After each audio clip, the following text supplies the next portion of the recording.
Republic of Congo is an oil-producing nation located in the western coast of Central Africa. Geographically, the country is bordered to the west by Gabon, to the northwest by Cameroon, to the northeast by the Central African Republic, to the southeast by the Democratic Republic of Congo, to its south by the Angolan exclave of Cabinda, and to its southwest by the Atlantic Ocean. Spanning a land area of 342,000 kilometers squared, the Republic of Congo has a population of 5.6 million. It boasts a largely young demographic, with 56% of its population identified as under the age of 20. The country is one of the least densely populated in Africa, with 14.8 residents per kilometer squared.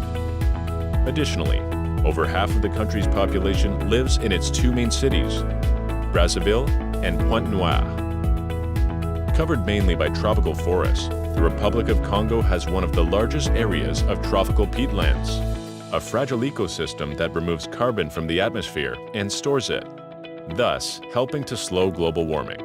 The oil and gas sector accounts for more than half of the country's GDP and more than 80% of the country's exports, making it one of the top 5 producers in Africa. The country also has a wealth of mineral resources that remain largely untapped.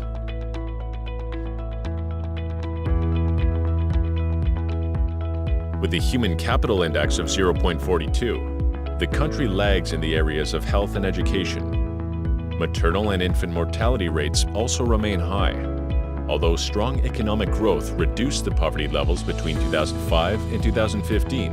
The 10.3% decline in real GDP in 2020 pushed up the poverty rate from 48.5% to 52.5%. President Denis Sassou Nguesso, who headed the country from 1979 to 1992, returned to power in 1997, winning all the elections since 2002, and more recently, the March 2021 election. The government of Prime Minister Anatole Makosso is composed of 37 ministers and is maintaining a national priority of institutional, economic, financial, social, and inclusive governance. Between 2015 and 2020, the real growth rate averaged 5.2% following the decline in oil prices in 2014 and Republic of Congo's heavy reliance on oil. The COVID-19 pandemic and the attendant oil shocks are bringing the unprecedented pressure to bear on the economy. Real GDP contracted by 7.9% in 2020 and is projected to decline by 0.1% in 2021. Inflation remains subdued at 1.4% in 2020. The 2020 overall budget deficit is estimated at 1.3% of GDP, compared to a 3.5% surplus in 2019, with the country's debt at 103% of GDP in 2020, 82.3% in 2019. External commercial debt restructuring will be essential in order to ensure debt sustainability. In the medium term, growth is projected to rebound to 2.7% on average between 2022 and 2023, owing to the improved performance of the oil sector and the gradual recovery of the non-oil sector. Although the country is currently heavily reliant on the oil sector for its budget, government revenues, and overall economic development, the Republic of Congo is one of the most enriched nations in terms of natural resources. The country benefits from a plethora of non-oil natural resources that include iron ore, magnesium, diamonds, potash, phosphate, copper, lead, zinc, and gold.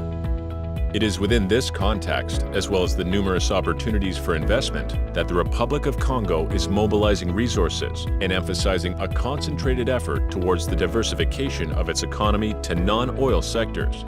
To reflect this objective, President Sassou Nguesso recently elected administration established the Ministry of International Cooperation and Public-Private Partnerships, a newly formed government ministry responsible for promoting and seeking partnerships and foreign direct investment into key sectors of focus.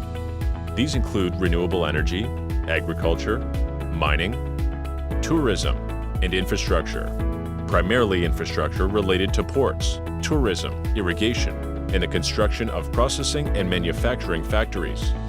Documented below is a summary overview of the key focus industries and the opportunities herein. The Republic of Congo is served mainly by hydroelectric dams and gas power stations. A key government priority is to promote affordable, reliable, sustainable, and modern access to energy for all. In 2016, the country ranked 139th globally in terms of installed capacity, with 591.5 milliwatts, and 143rd in terms of annual production, with 1.696 billion kilowatts hour. Energy access remains low in both urban and rural areas and must be considerably improved.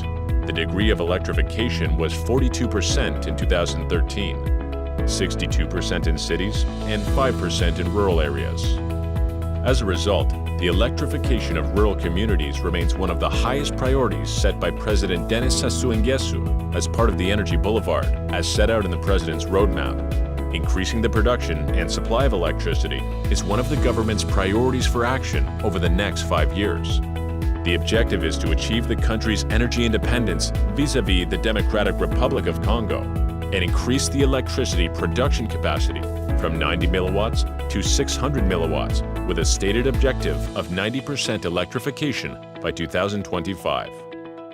There's currently an insufficient amount of electricity produced by the country's gas and hydropower stations, resulting in renewable energy alternatives being explored in an effort to diversify the Republic of Congo's energy mix.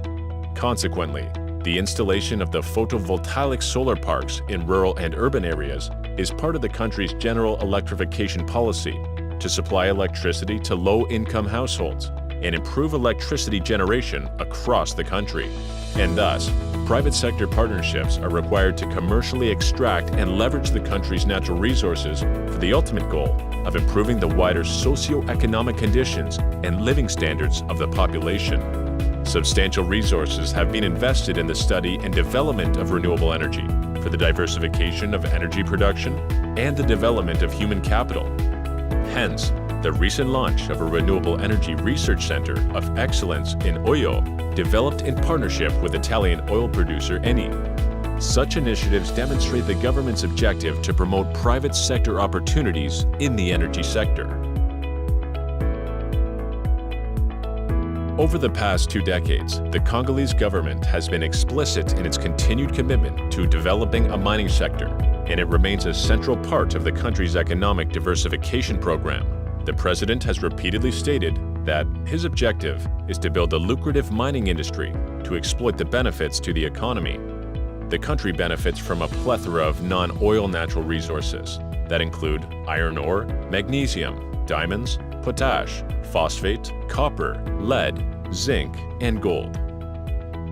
Although the natural resources are plentiful, the industry is still fragmented and dominated by companies with small-scale operations. Despite numerous licenses awarded in the last decade to international companies, there are presently no major mining activities underway, as the awardee firms are yet to develop the agreed concessions.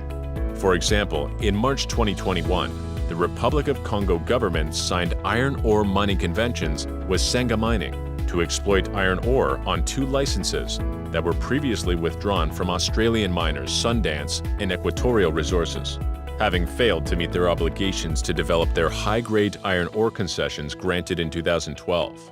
Senga Mining is committed to investing $10 billion to develop the Avima, Bandodo, and Nabita iron ore mines, with exportation commencing in 2023. Eventually, the operations are expected to have an annual production of over 100 million tons of iron ore. Various other mining opportunities exist, identified by several geological and feasible studies. These include 8 million diamond carats. The estimate has been identified across the diamond-bearing zones, covering a surface of approximately 26,000 kilometers squared. Placing the mining potential opportunity into relevant context, less than 50,000 carats are mined and exported each year. 6.9 billion tons of iron ore. Prospection in the Avima Mountains, carried out by Core Mining, indicated that the area contains at least 6.9 billion tons of iron ore deposits, 800 billion tons of magnesium. According to Mag Minerals, the company that holds the license in Mango, 20 kilometers east of Pointe Noire, the total deposits would represent approximately 800 billion metric tons of resources of magnesium salt, 405 tons of phosphate rock.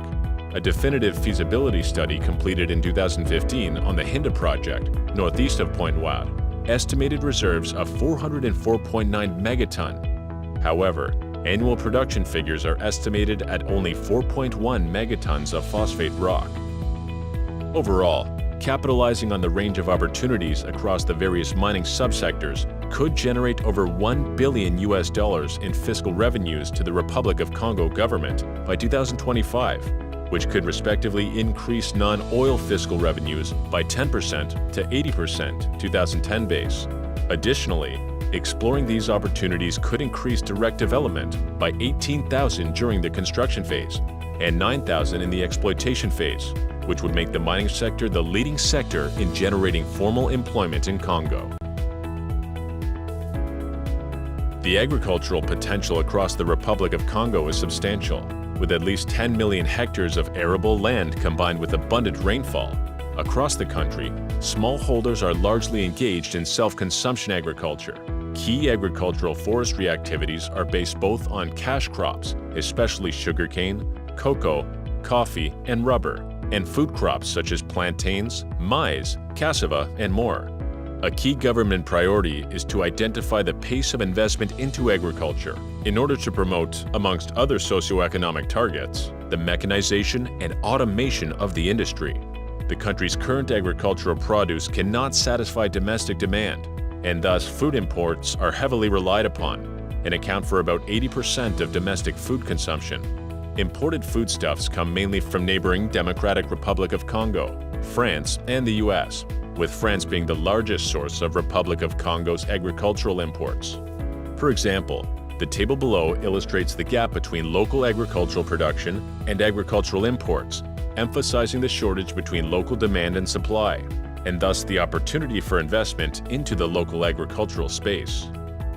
Agricultural production, 2017. The total local production was $9.48 million. The total exports was $8.10 million. Total imports was $567 million. Imports from the US was $48 million, and the total market size was $568.38 million. In 2020, the total local production was estimated at $3.56 million. Total exports was estimated at $3.24 million. Total imports, $282 million, and total imports from the US was not available. The total market size was estimated at $289.12 million.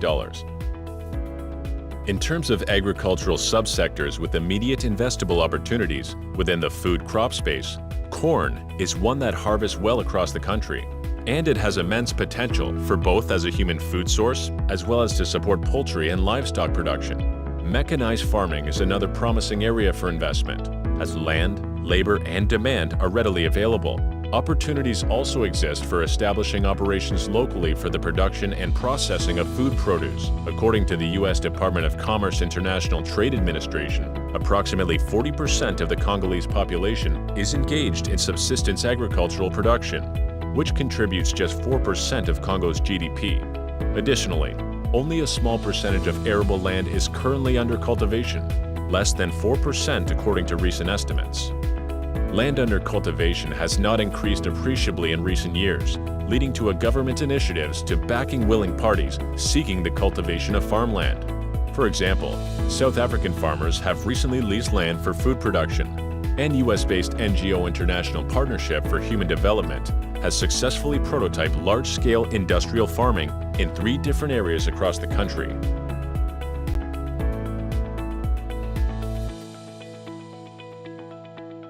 The Republic of Congo is actively seeking foreign direct investment and private-public partnerships in maintaining, restoring, and expanding the country's infrastructure, particularly across the nation's ports, tourism industry, as well as the manufacturing and construction of processing factories. For example, in 2017, the European Commission's European Union External Investment Plan participated in the $133 million Port of Pointe Noire extension and upgrade program. The project consisted of the improvement of the port's infrastructure for the transport of goods, the construction of a fishing port, accompanying measures for sustainable exploitation of fisheries, environmental measures, and activities for the improvement of the port's procedures, reducing the time and cost of passage for economic operators. The Pointe-Noire port is the Republic of Congo's principal port and lies at the Atlantic coastal terminus of the Congo Ocean Railway, 95 miles north of the Congo River and 245 miles west of Brazzaville, the nation's capital. The port remains a key strategic asset as it is the crossroads of the major maritime routes to Europe, Asia, and America, and provides access to the Congo Basin's 100 million inhabitants. It's also an ideal transshipment hub on the West African coast. The Pointe-Noire Extension and Upgrade Program is representative of the type of infrastructure upgrade programs in the ROC, partnering multilateral agencies, private operations, and governments in a working partnership, collaborating towards the country's infrastructure development. While the 2017 program was centered on ports, numerous opportunities continue to exist across the tourism sector in an effort to increase land, sea, and air traffic into the nation's burgeoning hospitality and leisure industry. The Republic of Congo boasts some of the last true pristine wilderness areas on the planet. The lush Congo Basin rainforest supports charismatic fauna, such as forest elephants and lowland gorillas, in quantities not found anywhere else in the world. Remoteness, cost, infrastructure, and transportation difficulties have thwarted significant inroads in the tourism sector. However, as FDI is injected into the space, the cost-benefit equation is likely to turn, and ecotourism will likely become increasingly viable. The government has placed an emphasis on becoming an ecotourism destination. Towards this end, it established a strategic plan in 2017 and assigned about $35 million to overhaul the tourism sector in the hope of increasing tourism's contribution to GDP from 3% to 10% by 2022. The fund hopes to attract domestic and international investment to improve rural infrastructure, host multi-sectoral training programs, and build renewable energy at tourist sites. The government is hoping to become a model of how tourism can help foster sustainable development, while simultaneously creating jobs, spurring economic growth, and promoting conservation and local cultures. In summary, the government is seeking to work with the private sector through private partnerships and financing regional conservation projects via loans, grants, or subsidies for ecotourism, irrigation, and drainage in savanna areas, renewable energy, and improved river transport.